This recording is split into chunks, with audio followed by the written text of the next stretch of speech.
I'll start by putting black on the top of my toolbar, clicking on the default button, and then I'll hit T. You can also change the color of your text at the top of the user interface. I'm choosing the font, Myriad Pro Bold, and I'm going to make it bold, and I'll start by making the point size 40. Putting my cap lock on, I'll click inside the window and type in Bronx Zoo.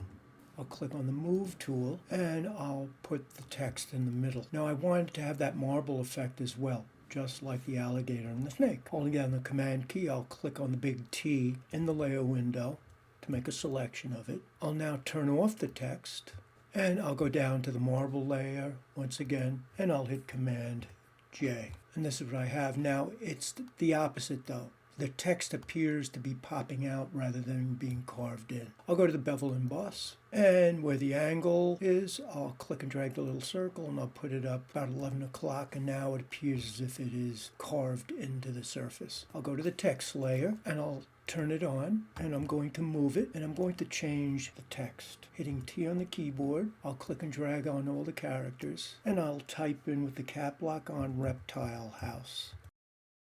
And I'll click on the Move tool. Again, I'll hold down my Command key and click on the T of the text layer.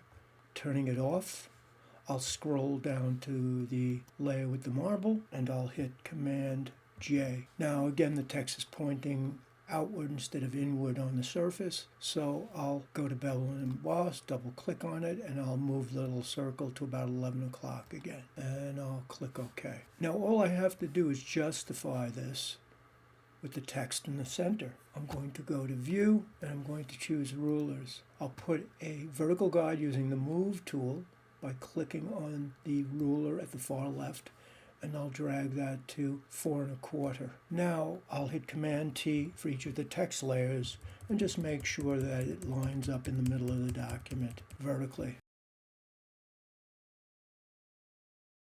And that concludes making the sign.